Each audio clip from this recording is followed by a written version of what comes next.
ഇപ്പോൾ നമ്മൾ റെസിഡൻഷ്യലിനെ കുറിച്ച് പറഞ്ഞ് ഒരു കൊമേഴ്ഷ്യൽ സൈഡിലേക്ക് വരുമ്പോൾ അവിടെ ഏറ്റവും നമുക്ക് വരുന്ന ചാലഞ്ച് എന്തായിരിക്കും ശരിക്കും പറഞ്ഞു കഴിഞ്ഞാൽ? അവിടുത്തെ ഒരു നല്ലൊരു കസ്റ്റമേഴ്സിൻ്റെ പലപ്പോഴും ലാക്സ് ഇൻസ്റ്റാളേഷൻ്റെ ടൈമിൽ പ്രശ്നങ്ങൾ വരാമല്ലോ.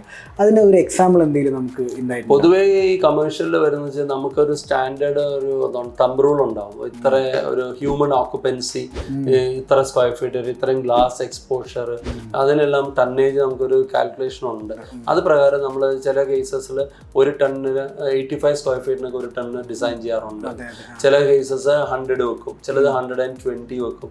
ചിലർ പറയും ഇത്രയൊക്കെ കൂളിംഗ് മതി, ടെക്സ്റ്റൈലാണ്, ഞങ്ങൾക്ക് ഇത്രയും മുതലാവില്ല, 150 ഡിസൈൻ ആവശ്യപ്പെടും. നമ്മൾ 150 വെച്ച് ചെയ്യുമ്പോൾ പറയും ഇത് കോസ്റ്റ് കൂടുതലാണ്, മേക്ക് ഇറ്റ് 170 പറയും. അപ്പോൾ പലപ്പോഴും നമ്മൾ വാർണിംഗ് ചെയ്യാറുണ്ട്, ബൈ റിട്ടേൺ റൈറ്റിംഗിൽ തന്നെ നമ്മൾ പറയാറുണ്ട് 120, 110 ആണ് സേഫ്.